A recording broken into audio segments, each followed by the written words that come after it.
Why don't you say it, baby? Not like I don't mind, but we're so toxic lately. Don't you waste my time. Who you been fucking faking like I'm out of sight? This love ain't real and we don't feel right. It's me or them, but you won't decide. So won't you let go?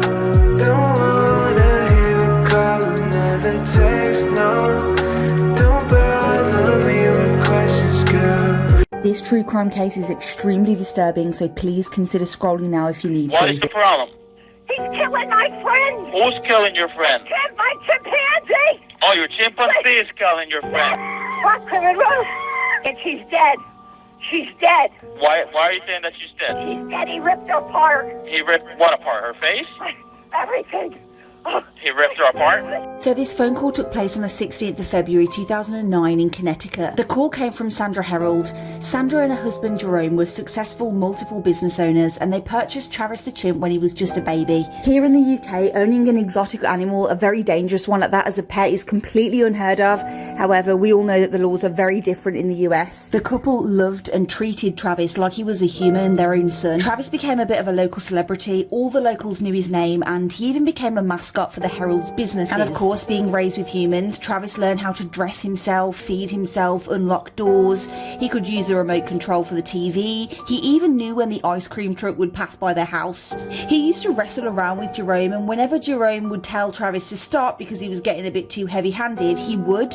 He was taught strict boundaries and listened better than any child would. Now, they lived in this gigantic house with Travis's huge enclosure backed onto the back of the house with swings and ropes. The three of them lived almost like this strange little happy family unit where Travis saw Jerome as the alpha male in the family.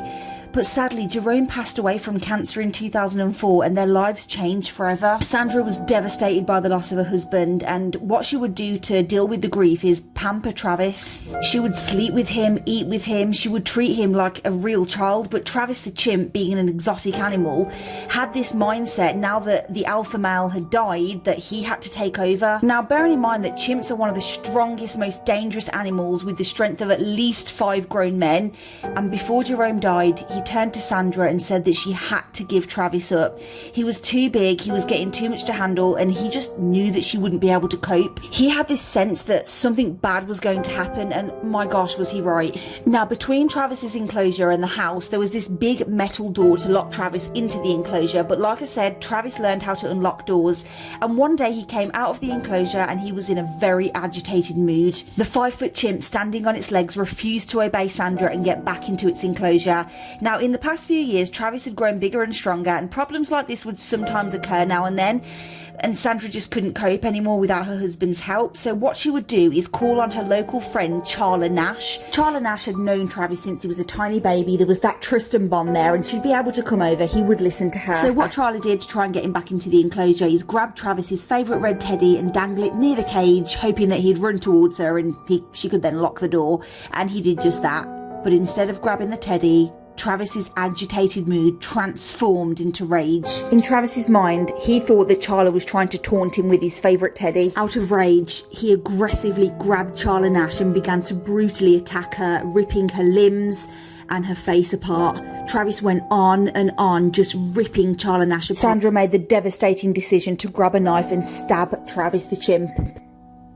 Despite being stabbed, this didn't affect Travis at all, and he just continued. Sandra manages to get away and lock herself in a vehicle, which is when she calls emergency services. Now, at one point, the operator even suggests that she should get out the car and maybe do some sort of resuscitation or try to save her friend's life. But Sandra states that her friend is way beyond any help. She's been completely ripped apart. There's absolutely no point of trying to get out and resuscitate. When law enforcement got to the scene, they shot and killed Travis immediately, and despite the honestly horrific injuries, by some miracle, Charla Nash was still alive. If you're likely to feel triggered, I'd scroll now because I'm going to go into a little bit more detail about these horrific injuries. She had life-changing injuries. Travis had completely ripped off her hands, her eyes. She was now completely blind.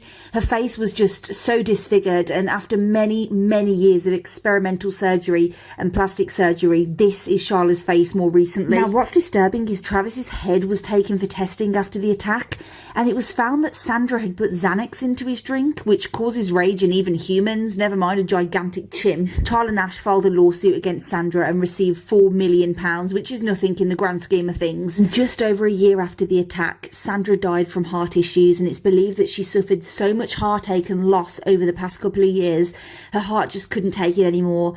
This is such a tragic story overall, and I suppose the biggest lesson that we can learn here is, obviously, firstly, we don't keep wild animals in cages living side by side with humans. But secondly, no matter how cute a wild animal may look, no matter how tamed or trained, they are wild animals and we are the prey.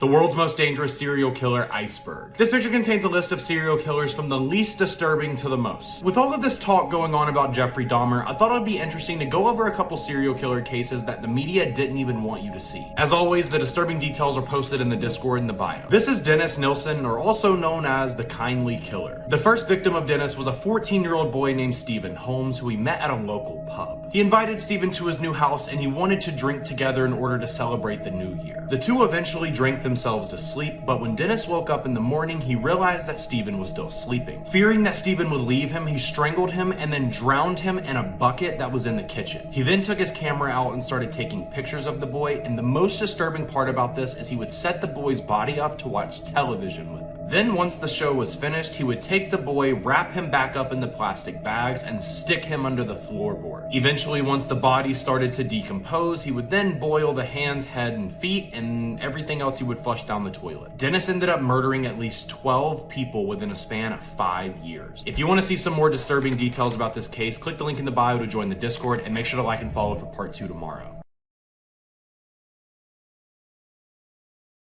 Lisanne Froon and Kris Kremers. In 2014, post-graduation, they took a trip to Panama. This was the last place they were seen alive.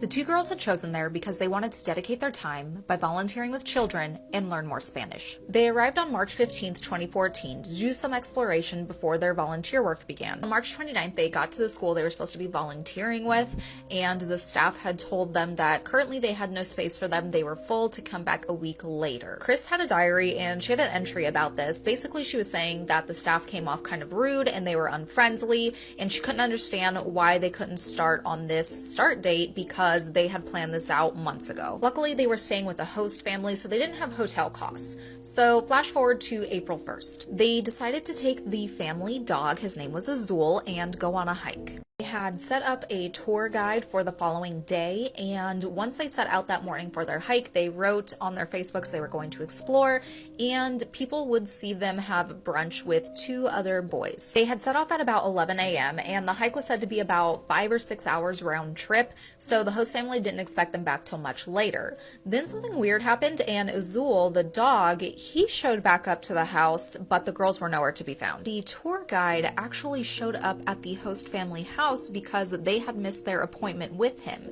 He wasn't sure if they had blown him off or what was going on, but this is what caused alarm, and they contacted authorities. At first, local authorities were like, well, the young girl's traveling, maybe they're just out having fun, that kind of thing, but once the evening of the second approached, they actually started to take it more serious. But it would actually be volunteers, not the authorities, that went out searching for them at first. By April 6th, their families would actually travel down to Panama, and they would bring local Dutch authorities with them, including cadaver dogs. On April 8th, there would be a huge search party, but they would turn up with nothing. No scent, no girls, no evidence at all. This search lasted for 10 days. After this, the parents put up a reward of $30,000 for any information on the girls. Then 10 weeks later, a woman would find Lisanne's backpack washed up on the riverbank. Her and her husband owned farmland out there, they had rice paddies, and they were out there daily and said this had not washed up before. She of course turned this into authorities, and they found $83, passport, 2 bras, water bottle, phones for both of them. And something that's going to be important is a camera. Once authorities started looking into this, they were able to check into the phone records,